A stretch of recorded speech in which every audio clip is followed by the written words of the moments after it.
ఓం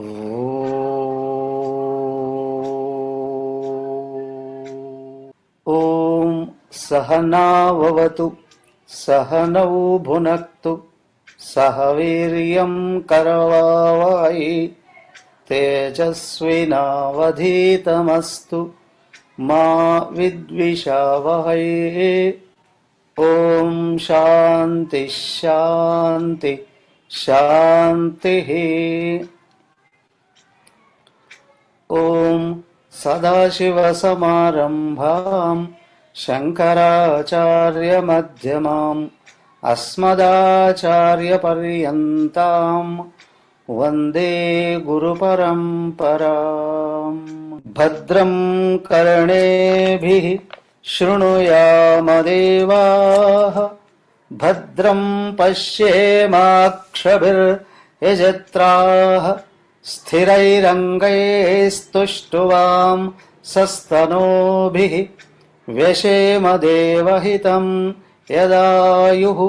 స్వస్తి న ఇంద్రో వృద్ధశ్రవాః స్వస్తి నః పూషా విశ్వవేదాః స్వస్తి నస్తార్క్ష్యో అరిష్టనేమిః స్వస్తి నో బృహస్పతిర్దధాతు. ఓం శాంతి శాంతి శాంతి.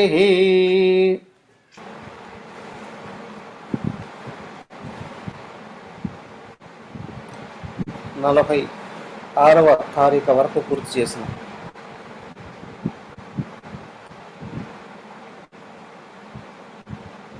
కార్యకారణ సంబంధాన్ని బట్టి స్థూలమైన ప్రపంచానికి అస్తిత్వమే లేదండి అని నిరూపించారు.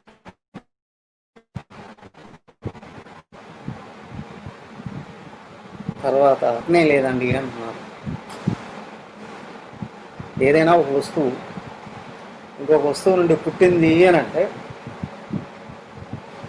ఏదైతే ఆ మూలమో దాన్ని కారణము అని, వ్యక్తమైన దాన్ని కార్యము అని అంటారు.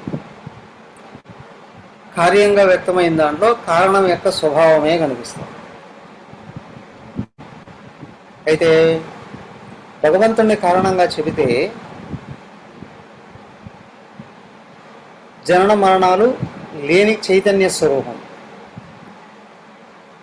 కానీ ప్రపంచమేమో నిరంతరం జనన మరణాలతో కూడి జడమై నిరంతరం మార్పులకు లోనయ్యేది.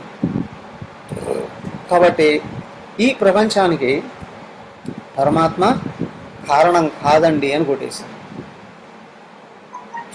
సరే, కనీసం మనసుకు అసలు పుట్టికే లేదండి అన్నాడు. అవునా? మనసు దేనికి పుట్టింది, ఎలా పుట్టింది? ప్రారంభ స్థితిలో చెప్తారు. అవునా? మనసు అనేది భగవంతుడి నుండి పుట్టిందండి అని ఓ దృష్టి భగవంతుడి వైపు మళ్లించడం కొరకు కదా. క్రమంగా ఆత్మను గుర్తించగలిగినప్పుడు ఆత్మ శక్తి స్వరూపమే, ఆనంద స్వరూపమే, జ్ఞాన స్వరూపమే. బట్ ఏకం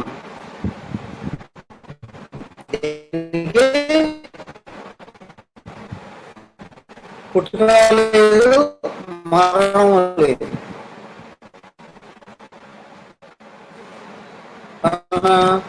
ఇప్పుడు మనసు అని దేన్ని అంటున్నాం మనం? అయ్యా, ఈ ఆలోచనలో కేవలం అని శక్తి మూలం నిజమే, శక్తి మూలం నిజమే. అయితే ఆలోచనలు అనేటువంటివే కల్పనలు. కాబట్టి ఇది ఏది నిజం కాదు, ఏ ఆలోచన నిజం కాదు. అందుకే ఏ ఆలోచన స్థిరంగానే ఉండదు, ఏ ఆలోచన స్థిరంగా ఉండదు, నిరంతరం మారిపోయింది. అది శక్తి స్వరూపమయందు, అంటే ఆత్మస్వరూపమయందు కల్పన చేయబడిందే కానీ ఇది నిజానికి మనసు కూడా పుట్టికే లేదండి అన్నారు. మనసు కూడా ఆత్మ నుండి పుట్టింది అంటే ఆత్మ లక్షణాలు కలిగి ఉండాలిగా, ఆత్మ లక్షణాలు కలిగి ఉండాలిగా. ఆత్మ మార్పే లేనిది, ఇది నిరంతరం మారేది. ఆత్మ అచలం అన్నాం, ఇది నిరంతరం చలం. కాబట్టి ఇది అది ఒకటి కాదండి. సో కాబట్టి ఇక్కడ ఏంటి అంటే మనసు అనేటువంటిది ఏవం నజాయతే చిత్తం ఏవం ధర్మ అజాస్మృత ఏవమేవ విజానంతో నా పతంతి విపర్యే. అలా మనసు పుట్టింది అనేటువంటిది కూడా అబద్ధమే. సో మనసు అనేటువంటిది కేవల కల్పన, ఆభాస. ఎండమావి సూర్యుడి వలన ఇసుకలో నీళ్లు కనిపిస్తున్నాయి, ఆభాస. దగ్గరికి చూస్తే ఉండవు. అనంతమైన ఆత్మలో మనసు అనేది కూడా ఉన్నట్టు కనిపిస్తుంది, కేవలం కల్పనే.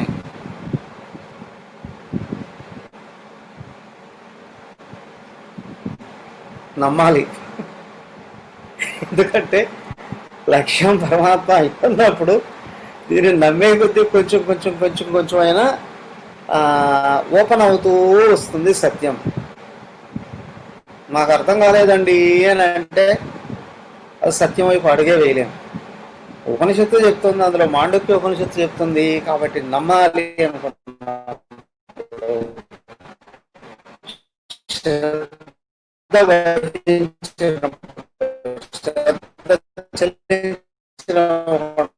ఉండగలిగినప్పుడు క్రమంగా మనసు కరిగే కొద్దీ సత్యం బయటపడతాడు. ఇది ఏంటి అంటే ప్రపంచం అనేటువంటిది ఏమిటయ్యా ఇంతకు? ప్రపంచం నామరూపాలు ఇవన్నీ కూడా అసలు ఉన్నాయంట వాళ్ళు ఏమంటావా? ఓకే, ఇలాగ ప్రశ్న వచ్చింది అనుకోండి మనసులో. ఎప్పుడు చెప్తున్నారు ఏంటి అంటే ఈ బ్రహ్మాండం అంతా కూడా ఆత్మలో కదిలే ఒక చిన్న కదలికే. సముద్రం ఎప్పుడు ఇలా అవుతూ ఉంటుంది కదా, మనం కూడా మ్యూజిక్ వింటున్నాము అని అనుకోండి కదా, అలాగే సముద్రం కూడా ఎప్పుడు అలా అలా అలా ఊరుతుంది. ఒకసారి ఏదో పుట్టిందో లేకపోతే ఏదో జలదరిచ్చినట్టు ఇట్లా అనింది అనుకోండి, దాన్ని ఏమంటారు? తుఫాన్ అంటారు. అర్థమైందా? ఆ కదలిక ఇంకా కొంచెం గట్టిగా వస్తే దాన్నే సునామీ అంటారు కదా.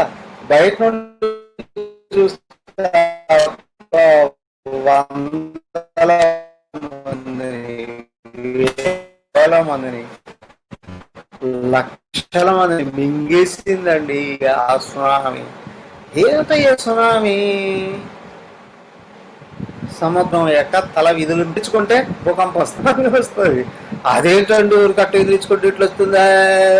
మీకు నాకు ఇంత తలకాయ ఉంది కాబట్టి. అవునా? అంత అనిపించచ్చు, అనిపించకపోవచ్చు. అయ్యా భూమి ఎంత ఉందో అంత 3 రెట్లు ఉంది సముద్రం. సముద్రం తల విదిలిస్తే ఏమవుతుంది కదా? సేమ్ వే అరే సముద్రం కూడా ఎంత భూమికి 3 రెట్లు ఉండొచ్చు. అనంతమైన విశ్వంలో ఈ భూమి, ఆ భూమి ఆశ్రయించి ఉన్న సూర్యుడు, ఇదంతా కూడా ఎంత సముద్రం ఒడ్డున ఇసుకలేని అంత కూడా లేదు. ఒక్కొక్క పాలకంత, ఒక్కొక్క నెబ్యుల సముద్రం ఒడ్డున చిన్న ఇసుకలేని అంత నీటి మీద అంత కూడా లేదు. అలాంటిది అనంతమైనటువంటి బ్రహ్మాండం. ఓకే, దానికి 4 రెట్లు ఉన్నటువంటి భగవంతుడు మరి ఇప్పుడు ఏమంటారు? ఆయన యొక్క ఓ చిన్న కదలికే ఈ ప్రపంచం అంతా అండి. మొదటి కదలిక సృష్టి, చివరి కదలిక లయం, మధ్యలో కదలిక, ఆ కదలిక కొనసాగింపు ఏమవుతుంది? స్థితి అండి. అదేలా అండి? ఓకే, అర్థం చేసుకోవాలి అని అనుకుంటున్నారా? అయితే చూడండి 47వ కారిక. రుజువక్రాదికాభాసం అలాతస్పందితం యథా గ్రహణగ్రాహకాభాసం విజ్ఞానస్పందితం తథా. రుజు వక్రాదికాభాసం అలాత స్పందితం యథ. ఆలాతం అంటే మంటే కాగుడ కాగడ తెలుసు కదా, చక్కగా మణుతూ ఉన్నటువంటి ఒక కాగడ ఉంటుందా, అది అలాగా తిప్పుతున్నాను. ఇలా తిప్పారు వేగంగా, ఆలాత స్పందితం కదా. రకరకాల ఇలాగ తిప్పేటప్పటికి దాంట్లో రకరకాల విన్యాసాలు ఏర్పడతాయి. కాగడ ఒకటే కర్రకు పైన బట్ట ఏదో చుట్టి దాన్ని నూనెతో తడిపి వెలిగిస్తారు, అది మండుతూ ఉంటుంది ఒక చోట నిప్పులాగా. కానీ అలాగా తిప్పాము అని అనుకోండి, ఆ రౌండ్గా రింగులాగా అగ్ని కనిపిస్తుంది. దాన్ని ఇట్లా తిప్పాము అనుకోండి, ఇంకో విధంగా కనిపిస్తుంది. ఇట్లా ఇట్లా ఇట్లా ఇట్లా ఉన్నాం అనుకోండి, అంటే ఆ మంట ఏం చేస్తుంది, ఆ వేగంలో రకరకాల రూపాలు కనిపిస్తాయి అక్కడ మనం తిప్పేదాన్ని బట్టి. అదంతా ఏమిటయ్యా, నీకు 0 కనిపించవచ్చు, 9 కనిపించవచ్చు, 1 కనిపించవచ్చు, 2 కనిపించవచ్చు, ఇలా 8 కనిపించవచ్చు, ఏమైనా కూడా కనిపించవచ్చు కదా, రకరకాల రూపాలు కనిపించవచ్చు. సేమ్ వే గ్రాహకవాసం విజ్ఞాన స్పందితం యథా. అయ్యా ఇక్కడ కనిపిస్తూ ఉన్నటువంటి బ్రహ్మాండం అంతా ఉంది, ఆత్మలో కదిలేటువంటి ఆ చిన్న కదలికని, అనంతమైనటువంటి ఆత్మలో అలా కదలుతూ ఉంటాయి. కొద్దిపాటి కదలిక, ఆ కదలిక ప్రారంభం, ఆ కదలిక అంతం ఏదైతే ఉందో ఆ మధ్యలో అద్భుతమైనటువంటి ప్రపంచం కనిపిస్తుందండి. ఇక్కడ ఆత్మ అంటే అర్థం చేసుకోగలగాలి. ఆకాశం అంతా 4 రెట్లుంది కదా, ఆకాశం అంతా 4 రెట్లుంది. అంత ఆత్మ కదిలితే దాంట్లో 4వ వంతు బ్రహ్మాండం వ్యక్తం కావడం అనేటువంటిది పెద్ద కష్టమా? ఇంత చిన్న కాడనే అనుకో, మంటమంటుంది, తిప్పితే ఎంత పెద్ద రూపాలైనా కనిపిస్తాయి. మరి అనంతమైనటువంటి ఆత్మ కదిలినప్పుడు దాంట్లో రూపాలు కనిపించడంలో విచిత్రం ఏముంది? ఇంకా అనేక రకాల రూపాలు కనిపించడంలో విచిత్రం ఏముంది? గాలి, సుడిగాలి అనుకోండి, అలాగా సుడిగాలి వీస్తూ ఉంటే దాంట్లో పడ్డ చెత్త, దుమ్ము, ధూళి అంతా కలిసి భయంకరమైన ఒక రూపం కనిపిస్తుంది. కేవలం గాలి అయితే కనిపించదు అనా, కేవలం గాలి కనిపించదు, కానీ గాలిలో దుమ్ము, ధూళి, చెత్తా చెదరం చేసినప్పుడు వాళ్ళు కనిపిస్తుంది. అలాగే ఆత్మ చైతన్యం అలాగా కదులుతుంది. కాకపోతే సమష్టి వాసనలు ఉంటాయి, దీంట్లో కలిస్తే రకరకాల నామరూపాలు ప్రత్యేకంగా ఉన్నట్టు కనిపిస్తున్నాయి. కానీ కదిలింది చైతన్యమే, కాంతే. కావండి, ఆ కాంతి ఎక్కడ మిస్ అయితే అక్కడ రూపం కనిపించదు కదా. కాంతి వితడ్రా అయితే, ఏ రూపం నుండి కాంతి వితడ్రా అయితే అక్కడ రూపం కనిపించదు కదా. ఒక రూపంలోనైనా ఏ పార్ట్లోంచి కాంతి వితడ్రా అయితే ఆ పార్ట్ మిగలదు. అయితే ఉన్నదంతా కేవల చైతన్యమే. ఆ చైతన్యంలో కదలికలై ఏదో అనంతమైనటువంటి బ్రహ్మాండం అంతా కూడా చైతన్యం కంటే అన్యంగా ఏమీ లేదండి.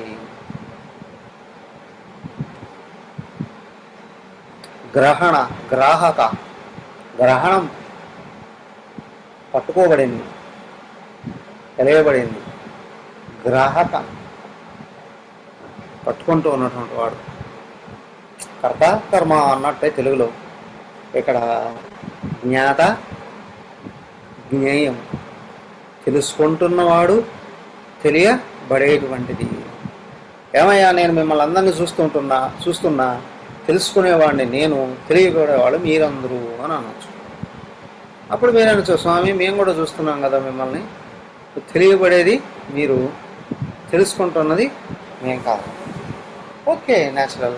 అయితే ఇంతకు ప్రతి ఒక్కడూ చూస్తున్నాడు కదా, అక్కడికి అంతర్గత ప్రపంచం కనిపిస్తూనే ఉంది. అస్సలు చూసేవాడు ఎవడు, చూడబడేది ఏంటి? విచిత్రం, అందరిలో నుంచి చూసేది ఒకడే. అవునా? అందరిలో నుంచి చూస్తున్నది ఆత్మనే. ఆత్మ లేకపోతే ఏ ఇంద్రియాలు పనిచేసే అవకాశాలు లేవు, చూడడం అంటూ అస్సలే జరగదు. కాబట్టి చూస్తూ ఉన్నది ఏదయ్యా? సర్వనామ రూపాలలో నుండి చూసేది ఆత్మ ఒకటే కదా. సరేనండి, మరి చూడబడేది ఎవరు?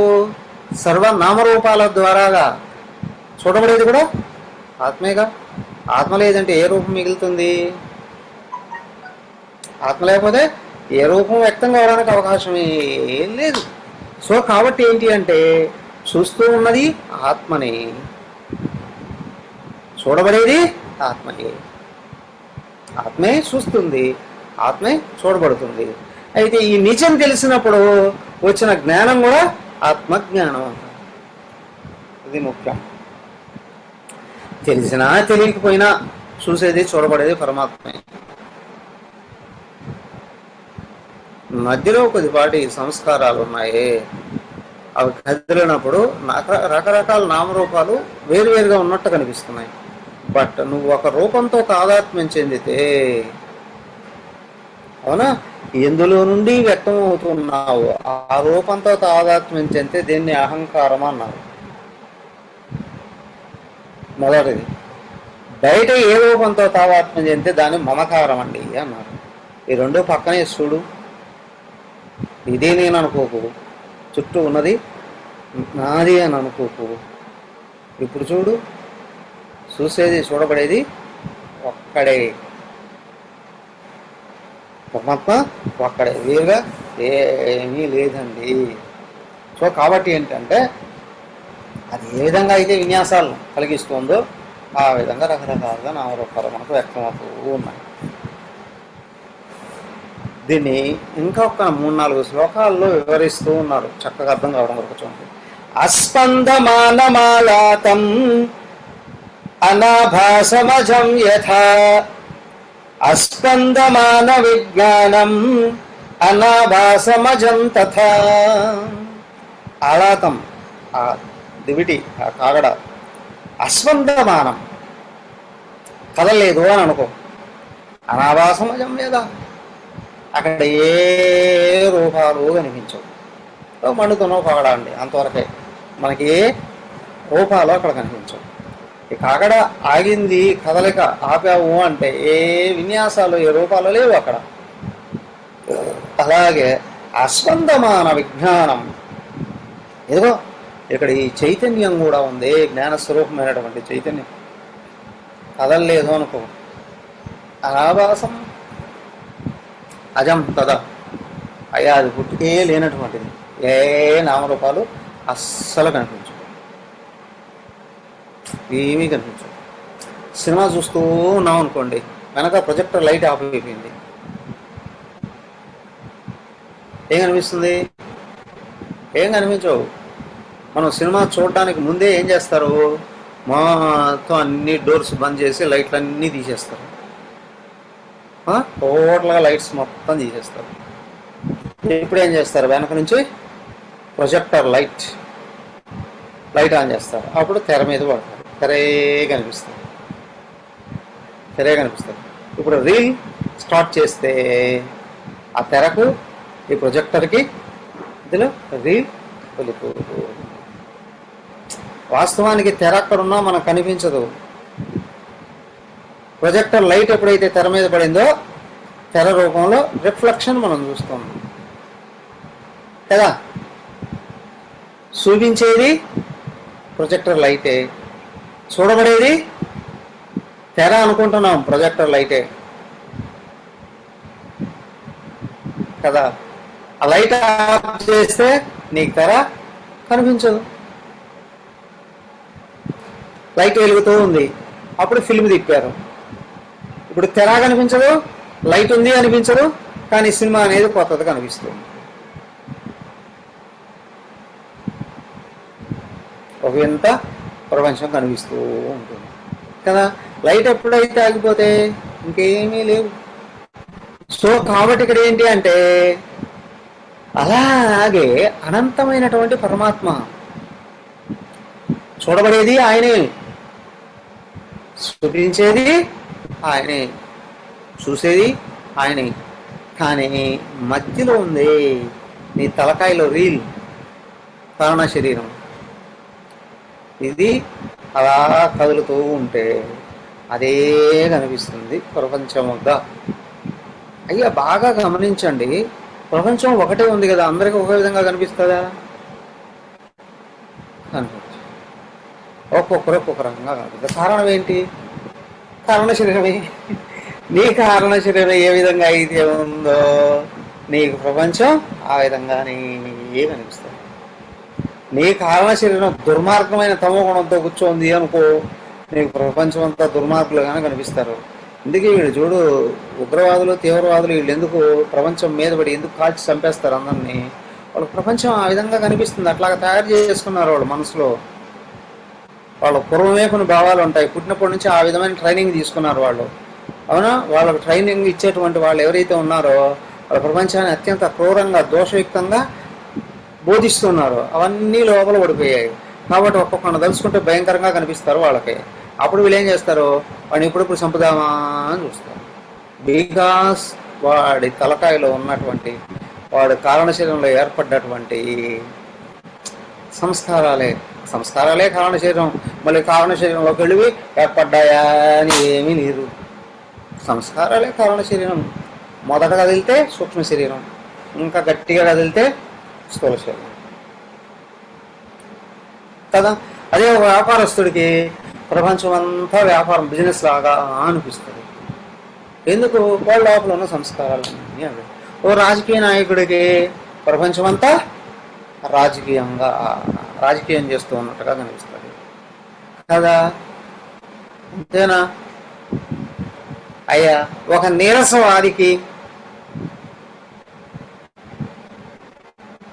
ఒక బడుద్దాయికి, ఓ భద్రస్తుడికి ఏమనిపిస్తుంది? ప్రపంచంలో ఎవడూ శక్తి లేనటువంటి వాడిలాగా, ఎవడో పనికొచ్చేవాడిలాగా కనిపించరు. అందరూ శక్తిహీనులుగా కనిపిస్తారు. అస్సలు వాడికి ఇంకా ఈ పరమ బడుద్దాయికి ఏం కనిపిస్తుందంటే, అసలు ప్రపంచం దొల్లలేదండి అంటాడు. వీడు బెడ్ మీద దొలుతూ అవునా? వీడు బెడ్ మీద దొలుతూ ప్రపంచం దొరలేదండి అనుకుంటాడు. వాళ్ళ లోపల కారణశేదాన్నే వాడు చూస్తూ ఉన్నాడు కదా. ఇంకొకటి జీవితం అంతా దెబ్బలు తిని ఉన్నాడు అనుకోండి, ప్రపంచం అంతా మోసం చేసేటువంటిదిగా వాడికి కనిపిస్తుంది.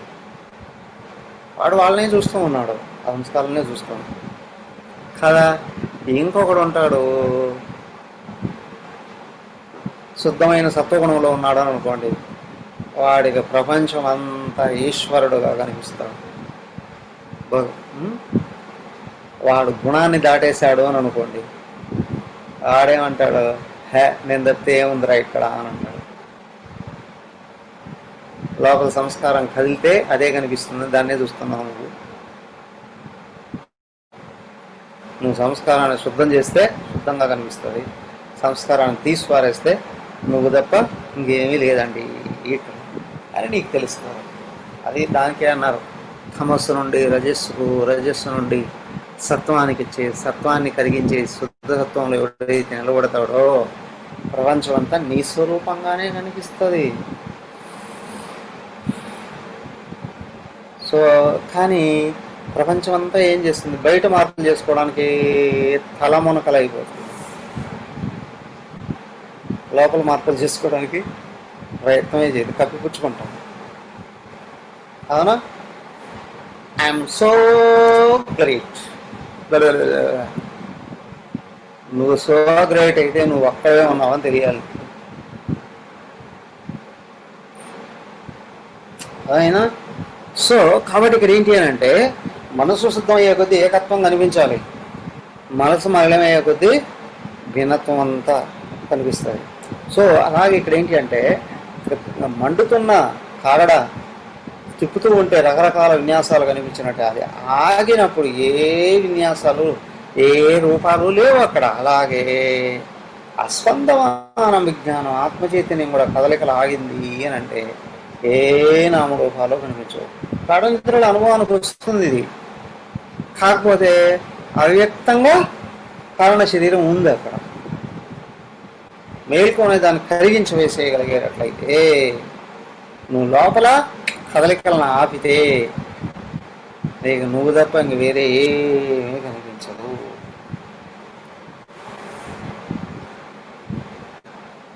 అది ఏంటండి? నీకు కనిపించినంత మాత్రాన అవన్నీ లేవు అని అంటావా? సరేనయ్యా, నీకు కనిపించింది ఉన్నది అని అనుకుందాం. అది ఎక్కడి నుంచి వచ్చింది? ఎక్కడికి వెళ్ళింది? చూడండి 49. అలాతే స్పందమానే అలాతే స్పందమానే వై నాభాస అన్యతో భువః నతతోన్యత్ర నిస్పందాత్ నాలాతం ప్రవిశంతి తే. మీరు అలా విధంగా అనుకునేటట్లయితే సరే, ప్రపంచమంతా ఉంది అని అనుకున్నాం. అలాగే స్పందమానేవై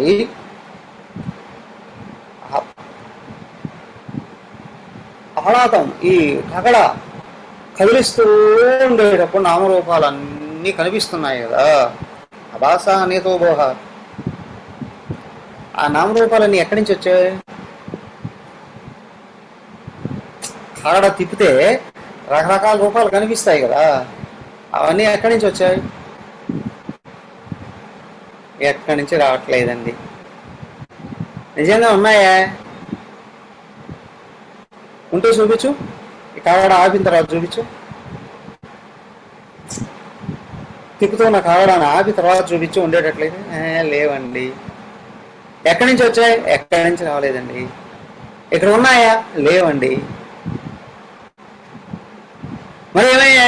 కనిపించాయండి అట్లా. ఆభాస ఆభాస అన్యత.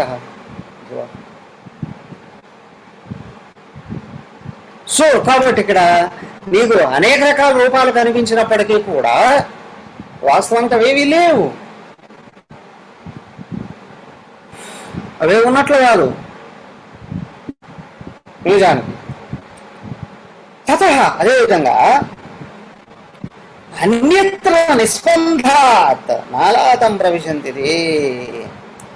అయా ఇంకొక విధంగా తదహ అన్యత్ర నిస్పందాత్ నాలాతం ప్రవిశంతి. ఇప్పుడు నువ్వు కాగడా తిప్పక ముందు ఎక్కడైనా రూపాలు ఉన్నాయా? ఎక్కడైనా ఉండి వచ్చి తిప్పుతున్న కాగడాలో చేరాయా అంటే లేదు. అలాగే కాగడా తిప్పడం మానేసిన తర్వాత ఈ కనిపించిన రూపాలన్నీ మళ్ళీ ఇంకెక్కడికి వెళ్ళిపోయాయా అంటే అది లేదు. అసలు అవి ముందు లేవు, తర్వాత లేవు. అవునా కాదా? మరి కాగడా తిప్పి ప్రజెంట్లో ఏమైనా ఉన్నాయంటావా? కాగడా తిప్పుతూ ఉన్నప్పుడు జస్ట్ అట్లాగా కనిపించాయి అంతే, కానీ అవి ముందు లేవు, తర్వాత కూడా ఎక్కడికో వెళ్ళలేదు, ఎక్కడి నుండో రాలేదు, ఎక్కడికి వెళ్ళలేదు, మధ్యలో ఊరికి అట్లాగా కనిపించాయి. కారణం అట్లా తిప్పడం వలన. నువ్వు తిప్పడం మానేస్తూనే అవి ఎక్కడికి పోలేదు, లేవు కాబట్టి కనిపించలేదు. లేవు కాబట్టి కనిపించలేదు. సేమ్ వే నిర్గత అలాతే ద్రవ్యత్వభావయోగితః విజ్ఞానేపి తథైవ స్యుః ఆభాసస్య విశేషతః. సేమ్ వే నిర్గత అలాతే ద్రవ్యత్వ అభావయోగితః. అసలు ఏ నామరూపాలు లేవు కాబట్టి ఈ కాగడ తిప్పడం ఆపిన తర్వాత అవి ఎక్కడికి పోలేదు, అవే అంతకుముందు ఎక్కడి నుంచి రాలేదు, అసలు ఏమీ లేనే లేవు, ఒట్టి కల్పనలే అనే విషయం మనకు తెలుసు. సేమ్ వే విజ్ఞానేపి తథా ఏవ స్యుః. ఈ ఆత్మ చైతన్యం కూడా అలాగే. ఆ ఆత్మ చైతన్యం తనలో తను కొంచెం ఇట్లా కదిలేటప్పటికి అనంతమైన బ్రహ్మాండం అర్థమవుతుంది. ఆ చైతన్యం అట్లా కదలిక ఆపేటప్పటికే ఆ సస్య విశేషత అవన్నీ కనిపించడం మానేస్తున్నాయి. దీన్ని ఇండివిజువల్గా తీసుకొని చూడండి. జీవ చైతన్యం కదలిక ఎప్పుడైతే స్టార్ట్ అయిందో మెలకువ అనేది వస్తుంది కదా. మెలకువ రావడంతో మొట్టమొదట ఈ దేహం నేను అనే భావం వచ్చింది. ఈ దేహం లేచి దీని ఐడెంటిఫికేషన్ పట్టుకుంటుంది ముందు కదా.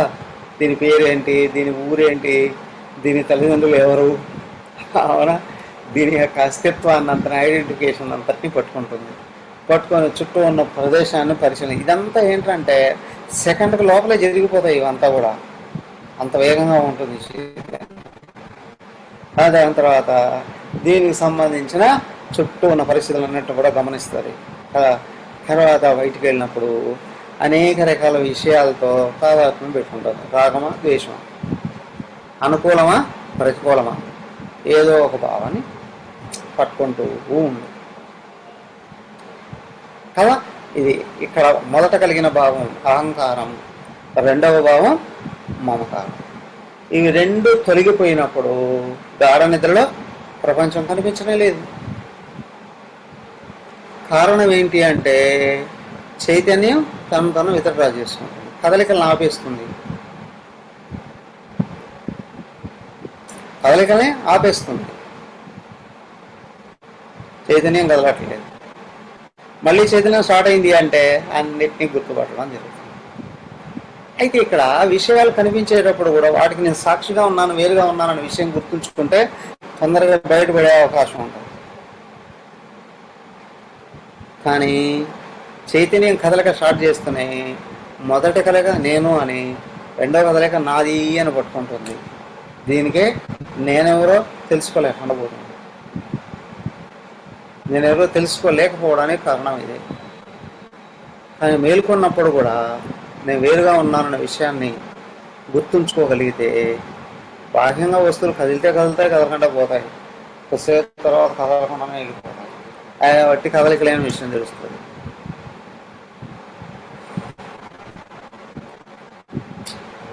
సింపుల్ ఎగ్జాంపుల్, ఓ వ్యక్తి సినిమాలోకి వెళ్ళి సినిమా చూస్తున్నాడు. అయితే ఈ సినిమా చూస్తూ ఉన్న వ్యక్తి ఆ సినిమాతో తాదాత్మ్యం ఉంటే సినిమా ఒక రకంగా కనిపిస్తుంది, సినిమాతో తాదాత్మ్యం లేకపోతే ఇంకొక రకంగా కనిపిస్తుంది. ఆ సినిమా మీద వ్యతిరేకత ఉంటే ఇంకొక రకంగా కనిపిస్తుంది. అవునా కదా. తన ఫేవరెట్ హీరో మూవీ అనుకో, ప్రతి చెత్తను కూడా హైలైట్ చేసి భావిస్తాడు. కానీ తనకి ఇష్టం లేని వ్యక్తి యొక్క సినిమా అనుకో, దాన్ని ప్రతి ఒక్కటి విమర్శిస్తాడు. అసలు సినిమా అంటేనే తాదాత్మ్యం లేదనుకోండి, అవునా, మొత్తం వెనకలు జరిగిన విషయాన్ని అంతటినీ గమనిస్తాడు.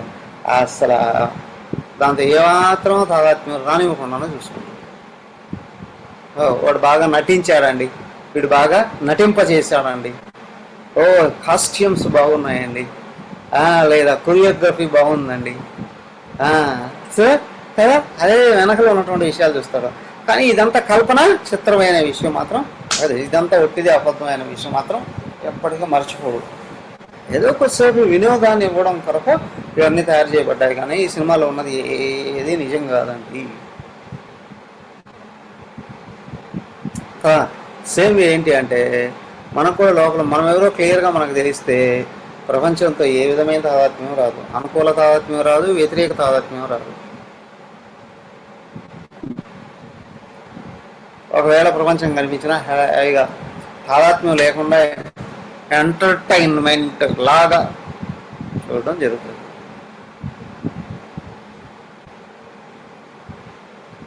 అవునా కదా. సినిమాలు అన్నీ కూడా ప్రొడక్షన్స్ చూపిస్తారు కదా, అలాగే మనం ప్రపంచాన్ని కూడా మిస్టర్ బ్రహ్మ ప్రొడక్షన్స్, ప్రొడ్యూసర్ బ్రహ్మ, డైరెక్టర్ ఎవరు, మిస్టర్ విష్ణు,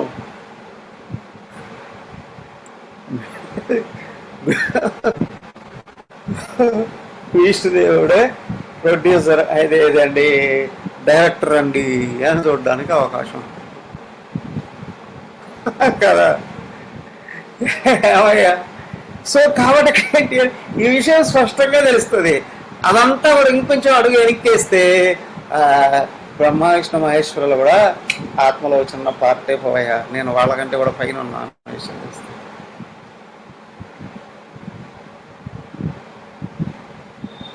ఈ నేనులోనే వాళ్ళ ముగ్గురు కూడా ఉన్నారు అనే విషయం తెలుస్తుంది. అర్థమైందా? సో కాబట్టి ఏంటంటే నీకు నువ్వు గుర్తుండాలి, నువ్వు దేంతో తాదాత్మ్యం చెందకుండా ఉండాలి. అప్పుడు ప్రపంచం ఏమాత్రం బాధించద్దు అని ముందు తెలుస్తుంది. ఎందుకు అంటే అరే ఇది ఉంటే కదరా బాబు, సినిమాలోకి నువ్వు వెళ్ళి కూర్చుంటే నిన్నేమన్నా విలన్ కొడతాడా, హీరో ఏమైనా ప్రేమిస్తాడా, లేదా హీరోయిన్ ఏమైనా ప్రేమిస్తుందా? ఇప్పుడు అసలే అబద్ధం అండి అదంతా కూడా, ఏమీ లేదా అంతా అట్నే. అక్కడెక్కడో నటిస్తే ఇక్కడికి వచ్చి అని అట్లా చూపిస్తున్నారు అంతవరకే, కానీ ఇంకేమీ లేదండి. ఇంత చిన్న పాంబిళ్ళ దీపావళి రోజు పాంబిళ్ళ అంట కదా, అలాగా ముట్టించి అక్కడ పెడితే బుస్సుని వెళుతుంది. ఒక్క 5 సెకండ్లో దాని బతుక అక్కడ అయిపోతుంది. కాలు తట్టన్నాం అనుకోండి, బూడిదే అక్కడ, ఏం మిగలదు అక్కడ. సేమ్ ఆత్మహత్యం చెంది చూస్తే ఈ బ్రహ్మాండం అంతా కూడా ఒక పాంబిళ్ళ లాగానే కనిపిస్తుంది. దెన్ పొట్టిపూడిదే ఏమీ లేదండి అక్కడ తెలుస్తుంది. బట్ నువ్వు తాదాత్మ్యం రానివ్వకుండా, తాదాత్మ్యం రాని కూడా ఎట్లా ఉంటావు, నీకు నువ్వు కాను గుర్తుంటే బయట దాంతో తాదాత్మ్యం రాదు. అప్పుడప్పుడు భార్య భర్తతో దెబ్బలాడుతూ ఉంటుందంట, నేనంటే ఇష్టమే లేదు పో నీకు, నీకు వాళ్ళందరితో ఇష్టం, వాళ్ళందరితో ఇష్టం.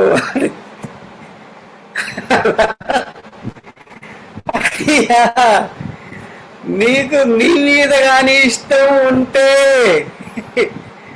నీకు దేని మీద ఇంక ఇష్టం రాదు, అన్ని నువ్వే అని తెలుస్తుంది. గుర్తుంచుకో. ఎక్కడి నుంచి వచ్చాయి ఇవన్నీ, ఎక్కడికి వెళ్తున్నాయి రేపు చూద్దాం. హరి ఓం. సర్వే భవంతు సుఖినః, సర్వే సంతు నిరామయాః, సర్వే భద్రాణి పశ్యంతు, మా కశ్చిత్ దుఃఖభాగ్ భవేత్. ఓం శాంతి శాంతి శాంతి. హరి ఓం. శ్రీ గురుభ్యో నమః. హరి ఓం.